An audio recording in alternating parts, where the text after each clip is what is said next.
Alright, streaming's begun. Let's see if I can take a look at my own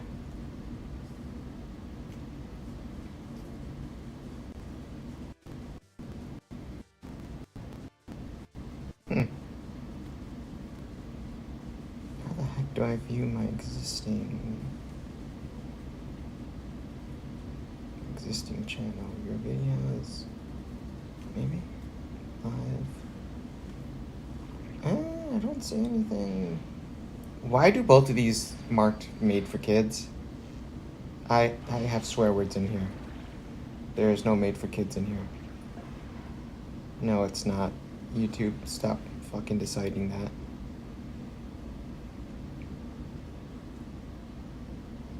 Nope, it's not. None of this shit is made for kids. I'm gonna swear. I'm gonna say things that are not appropriate. I don't give a shit about whether or not kids are watching this.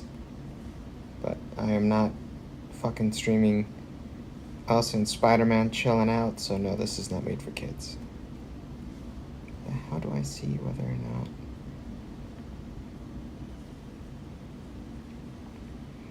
If I delete, oh, it actually, YouTube Studio. Maybe the studio will show me if I've got something playing. Nope. Maybe the YouTube website? It's funny that, it is showing me chat. That's good. Now it's probably because I turned off the kids shit. I don't want fucking...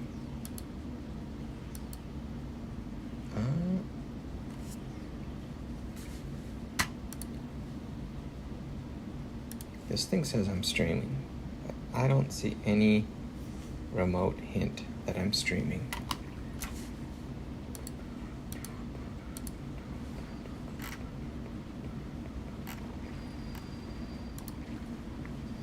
Maybe studio.youtube.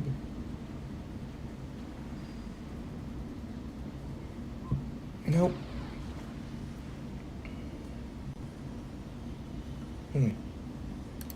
This is perplexing. I don't think I actually have my channel. Oh, here it is. Okay. So it does show me streaming. I have no idea how loud this game footage is. Hopefully it's not too loud. Let's maybe move this thing out the way. Alright. And let's select some regular Tempest. Too bad I can't, like, turn on monitoring. Actually, I probably can.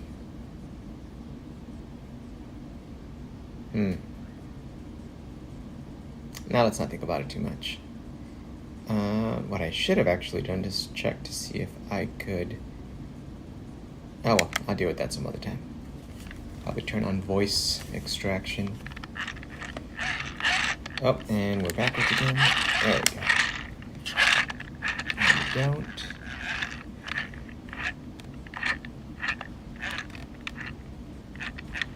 So this arrangement is not on emulation. Now I've got it on a MiSTer unit, which is why I can still have nice little scanline style effects. I don't have a retro trink, but a retro tink. It's actually surprisingly hard to say out loud. But I do have a MiSTer unit, and it does have some filters going along. I actually do have this game for a real PlayStation, but I don't know where I have it in storage, and I don't have an easy way to capture PlayStation footage. I mean, I guess I could grab like a composite cable and whatnot, but actually, let's pause and move the camera a little bit. Nobody needs to look at my pants thigh. Okay.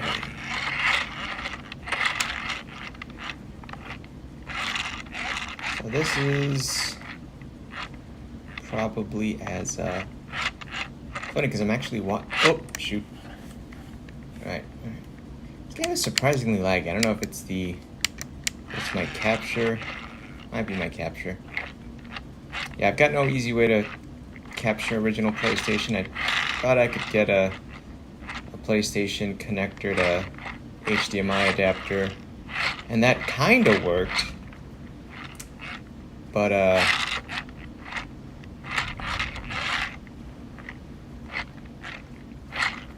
unfortunately, it supports component really well. But the PlayStation 1 doesn't do component out, it does RGBS out, like SCART style RGB. And this adapter did not,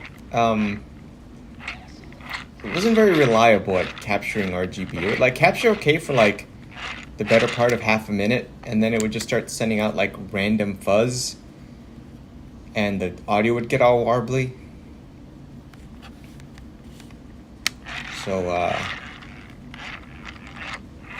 So I looked online, and most of the good capture devices for HDMI, in fact, I have a GBS control, and that thing doesn't actually capture RGBS trivially either, but it does capture component really well. So my options were to either get a RGBS to component adapter, which is like $80 for a good one, which is, you know, from the RetroTink site, or I could just get PlayStation hardware that could play PlayStation 1 games and spit out component, you know, like a PlayStation 2. So I did that because it was cheaper. I think the RGB2 comp is like $80, and the full ass PlayStation 2 is like $70. Now, I don't know what the hell I need a PlayStation 2 for, but I was actually kind of surprised it was that cheap. Mind you, it was a Japanese unit, but it was $70 with, I'm getting blown away over here. $70 with shipping, which was kind of, it's not bad.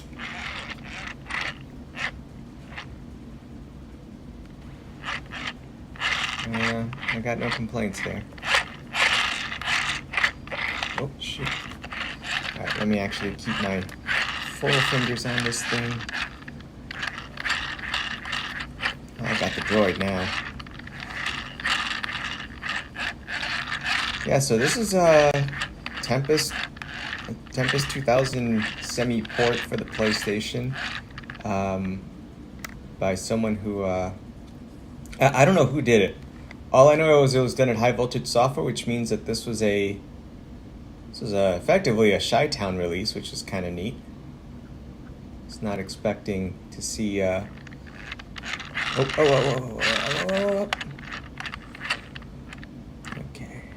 Forgot I had this thing on backwards.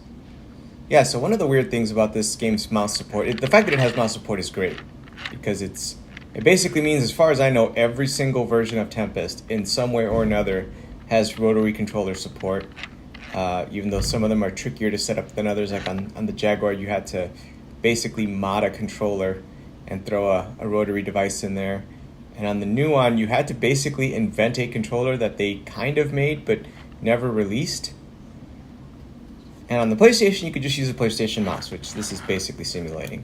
I actually have an adapter that I showed off yesterday to literally turn a regular USB mouse into a PlayStation mouse, and a second adapter, because I haven't coded the first adapter, or I haven't appended this code to the first adapter, that turns an egret 2 into a PlayStation mouse, into a regular USB mouse. But if you combine those two, you end up getting a nice little egret 2 mini spinner, turns into a PlayStation mouse, which is super cool. I have no idea how I'm going to deal with that thing. Do I have any more electric death? I did not have enough electric death. I'm out of lives. Oh, this is not a good run. This is not a particularly healthy run.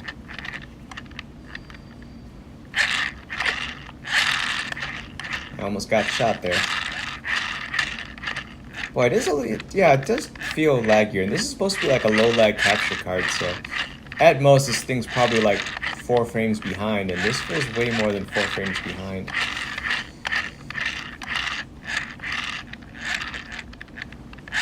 But the nice thing about this, I use HID remapper that converts the Egret 2 Mini into just a regular PC mouse, and then I use USB mouse to PS1 Pro or something like that, which is another cool little RP2040 piece of software that converts USB mice into PlayStation mice.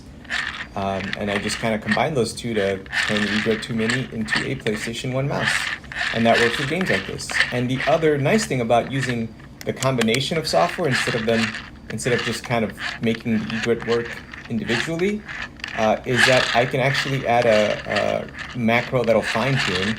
And one of the things I do is that when you press this little white button here, it reverses the direction of the spinning knob, which is really useful for this game because not all of the, I probably mentioned this yesterday, not all of the stages actually move counterclockwise or clockwise correctly. So like in this one, yeah, this one goes counterclockwise, clockwise correctly. I think that the first flat plane stage ends up having like weird directions to it, weird directionality to it. And yeah, being able to just fix that with a button press and then unfix that, it's super useful. Oh, come on! Son of a biscuit. Nards.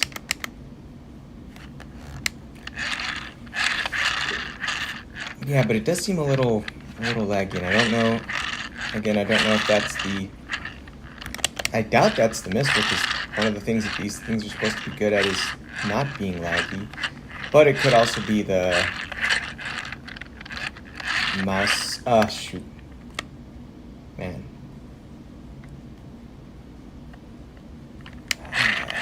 I'm getting bodied here. But yeah, so I don't know if it's the if it's the capture card or if it's just the game. You know, I know it had mouse support. I don't know how good the mouse support was. Oh, I have jumping. Jumping, I feel like, is even better than like Super Zapper Recharge, because you can basically just avoid getting captured by the only enemy that can capture you. Which is why they probably added that thing where the 4000 code, you couldn't actually get any high. Jesus, these things are not dying. Ooh. Did I make it? Okay, I made it. Yeah, so I don't know if it's the mouse code or if it's the capture card or what. But it does feel a little laggy. Or maybe it's just the fact that the game runs at like 30 FPS on PlayStation. At least I think this is 30 FPS. It doesn't feel like it's running a smooth 60. Yesterday the game was running on RetroArch, so it was emulated. This time I'm running it on the what is it, FPGA ASM PlayStation Mr. Core. So probably is a little more, performance is a lot more reliable. Oh, and this is one of the stages where you can see I'm basically going backwards. So I'm just gonna hold that white button down and oh shoot, let's eat some electric death. You know, in all honesty, oh shit. Really? I thought, what happened to my eat electric death? Oh, this is crummy. What are the triangles? I thought that was my super zapper. I actually legitimately don't know what signifies whether or not I have a super zapper. Oh well. Maybe if I could just increase the size of this a little, or can I pop this out into its own window? Windowed projector source. Oh, that'd be pleasant. Yeah, I get a bigger window. I could actually see this whole game.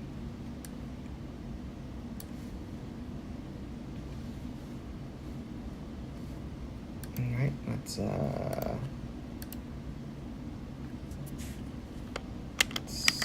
oh wait, no, I'm not entering my initials. Screw that. I'm ... Until I can get myself some 500k score and unlock Tempest 2000, I'm just gonna stick to my name being nothing of a value. Tempest X.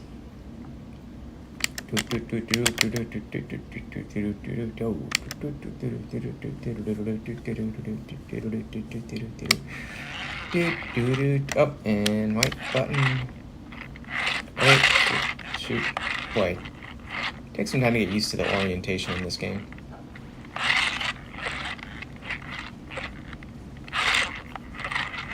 If I was really smart, I would just make a little video splitter or just record this with some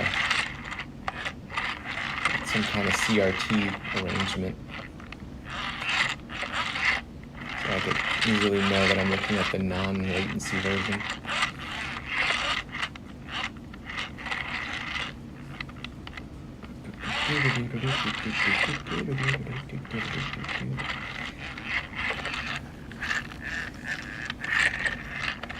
I don't know how you can play this game any other way, though. Like, even with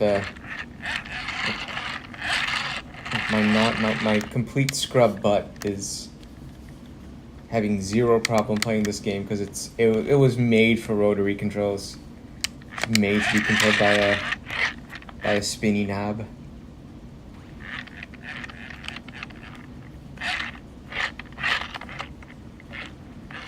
Like this and Poochie Carrot. Like you can't play those games any other way. I mean, I guess, you know, a bunch of people play Halo, so you know you can play a shooter with a controller. I guess you can play Tempest with a controller. I'm an idiot. I should have seen that coming.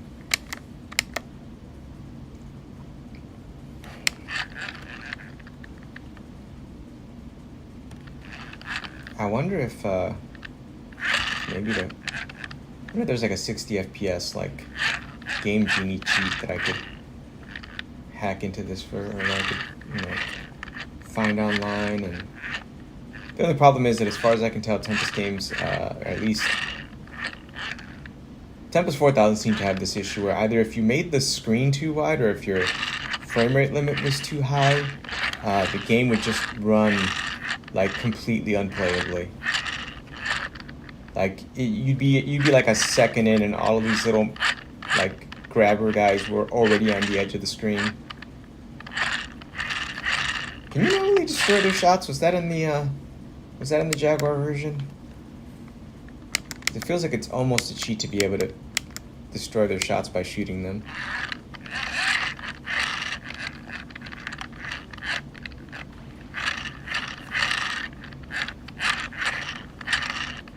I do appreciate that due to the magic of the mouse, you can basically miss the power-up and still get it. Just by kind of swiping it. The mouse gives you that much like lateral motion.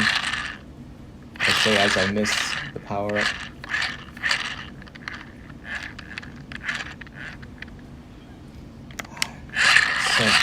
So much nicer. Yeah, what the heck are these triangle things? If they're not the super zapper.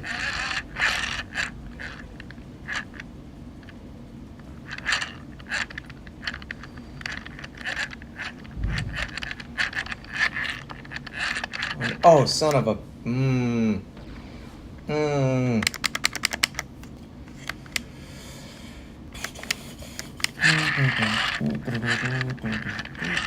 Oh, shoot! Well, that made me feel a little dumb. Boy, I'm just throwing away all the power-ups today.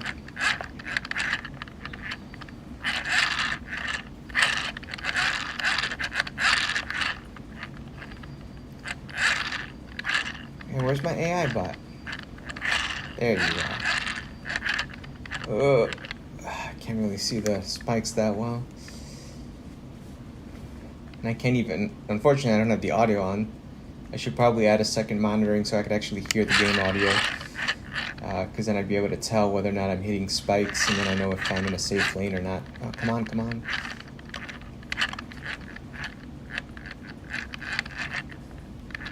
Okay, I'm just gonna have to do one electric death. Come on, AI bot.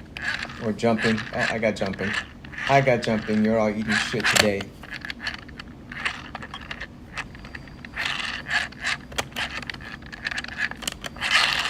Oh.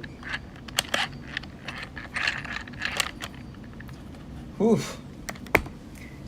You know, resetting your power up is probably the fairest thing this game can do, because if you started every round with the power ups, it'd be probably impossible to really easily lose in the early stages.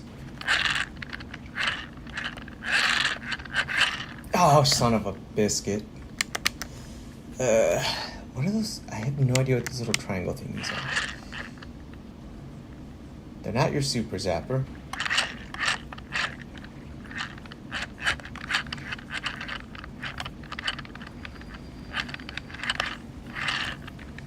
Oh, I got jump. Eat shit.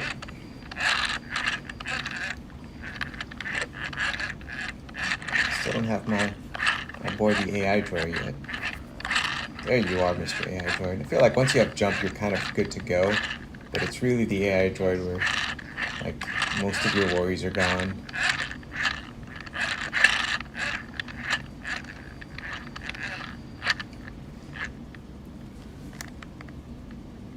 I would love to play the Nuon version, but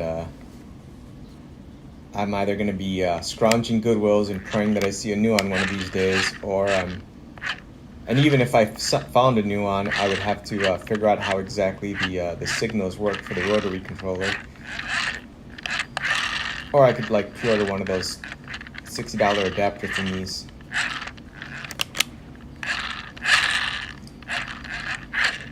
But I don't even know if those are like actual active pre-orders or if that was like a thing a year ago that doesn't exist anymore. Come on, AI droid.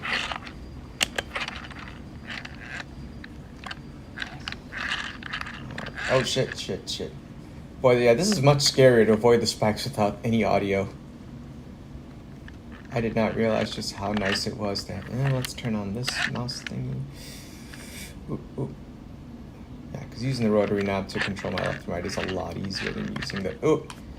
Yeah, either way, there's way too much momentum in that. It's really hard to manage. Oh, there we go. Yeah, so that thing where some of the stages are just like backwards feeling is kind of annoying. Oh, you don't get any... I forget you don't get any power-ups if you blow them all up with Super Zapper, so it only saves you so much time if you don't start picking up power-ups.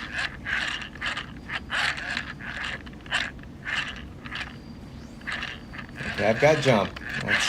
I'm in the clear. All I need now is AI droid, and then I'm safe. I've got particle laser. Whew. So yeah, this Eager 2 controller, it has a great feel. I love how they added like this little geared windy thing in there.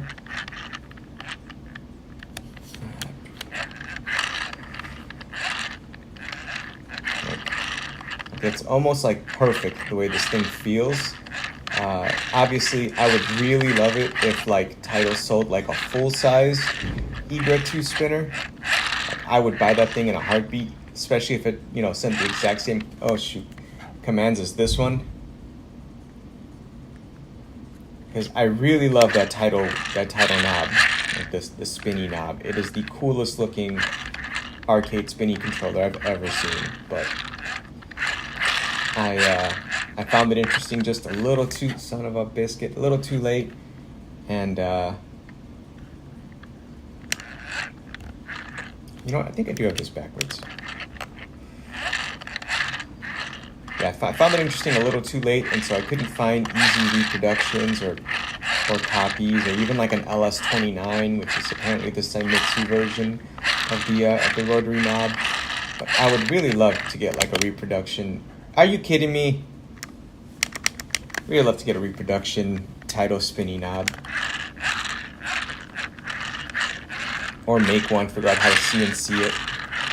Because I think I'd only need like 5 minutes with a pair of calipers and the actual like original knob to basically get enough information that I could CAD one out myself.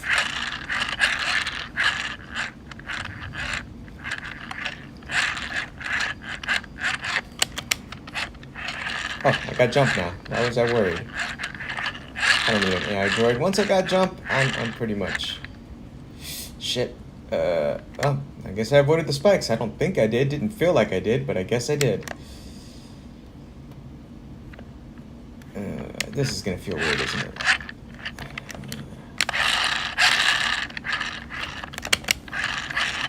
Okay, particle laser, that's a good start.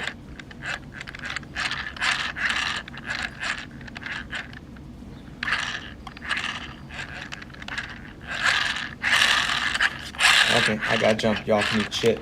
Oh, son of a biscuit. I had jump. Why did I throw away my jump?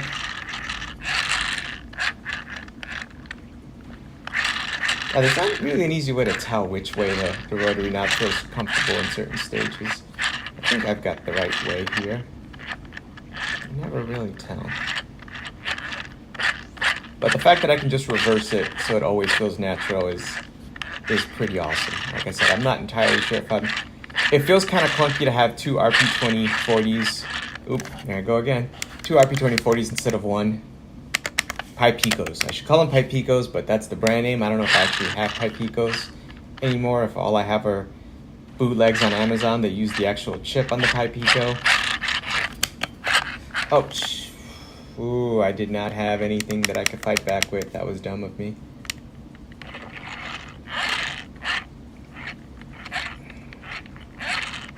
Why did I throw away that power up? Boy, even with rotary controllers, if you're not very good, you're gonna have a hard time.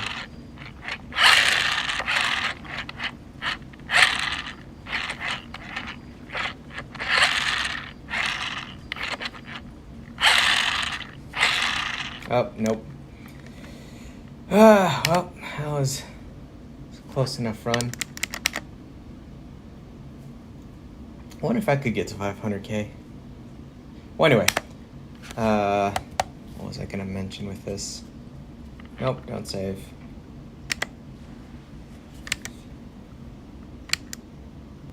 Yeah, so anyway, I'm basically doubled up on RP2040s to make this work on a real PlayStation. And that's entirely because the code does not detect this weird Taito egret controller, which is kind of a mouse, but not really. Because even if it did control it, or even if it did, fully support it, you'd be getting a trackball that moves at like a fourth, or a quarter normal speed, and then you get this knob which in no way sends a mouse x-axis movement, which is what people are generally expecting a rotary controller to send. So it wouldn't work with this game at all. So that's why I have the HID remapper that moves it over or converts it over to a regular mouse. But so that project being relative, it's like 2 months old, I think, or it's like a relatively new project.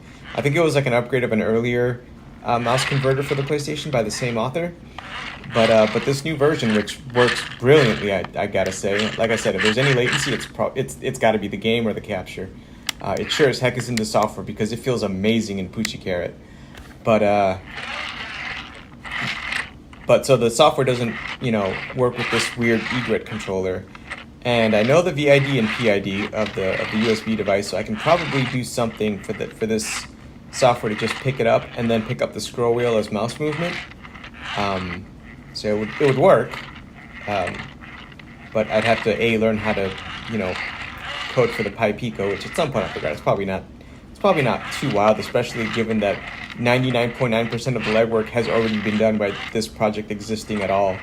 Because I looked into, I would be here to the end of time if I tried to make a piece of software that could just output PlayStation 1 mouse protocol, let alone try to then take a USB mouse coming in and convert them one-to-one. But I'll probably try to figure out how to use that information to just make the egret work. And then I'll just have to map it. And whether or not I'll map the directionality reversing, I don't think I'll do, because that'll probably be way beyond my my software writing scope. my skill scope, if you will. But I'll probably go in and... Oop, there we go. Sweet. It's a lot easier when the game isn't randomly slowing down because you're playing it on emulation with weird settings and software rendering that you didn't realize would not correlate with one another too well. Also, Mister's way easier to get working with input devices overall. Like, no offense to the RetroArch team, but like, the way Mister handles controls is honestly should be the gold standard for anyone who makes like an emulation platform. Like it almost will infuriate you to like compare to how almost everything else works. This is not going to be a good run. I'm already getting slaughtered over here.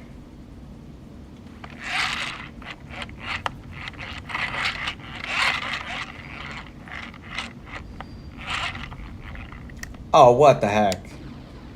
I didn't see that. Thought I was gonna get a power-up. Nope.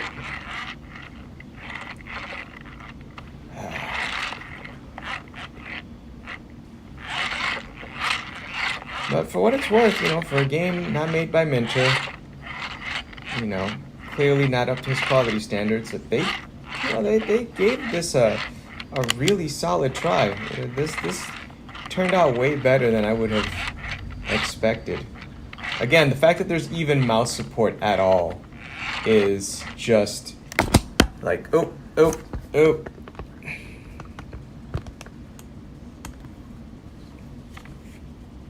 It's just kind of amazing.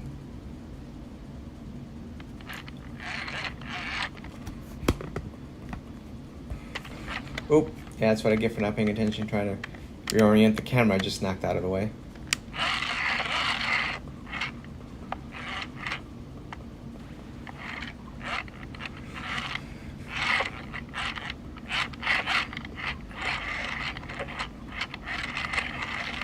I gotta say that when you're like, oh, just got shot heading. I was about to say when you're in the zone, the game feels amazing. It would be awesome if somebody ever made a Mr. Jaguar core that could also, take mouse input. Just like, Big PMU does it, and it's amazing.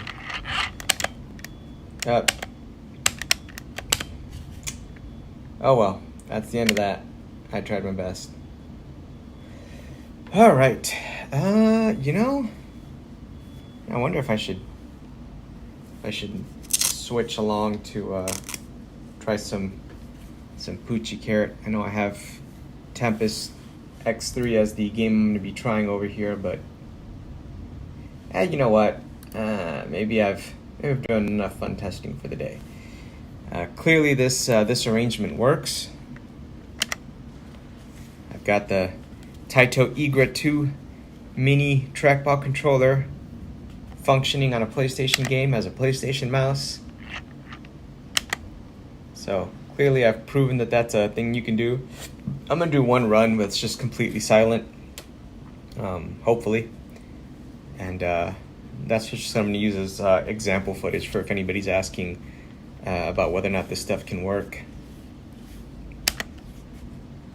Actually, I'm going to start recording.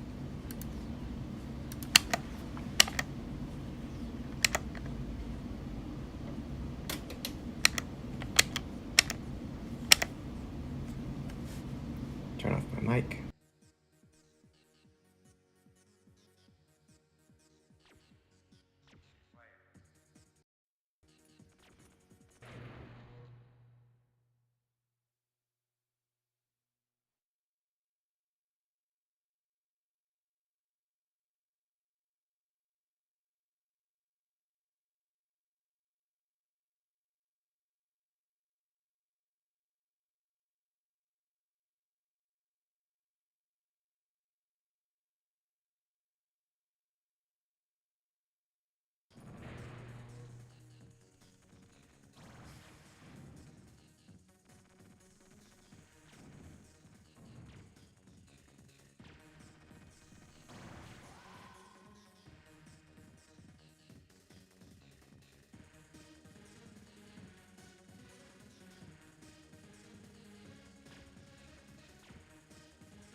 Supertower recharge.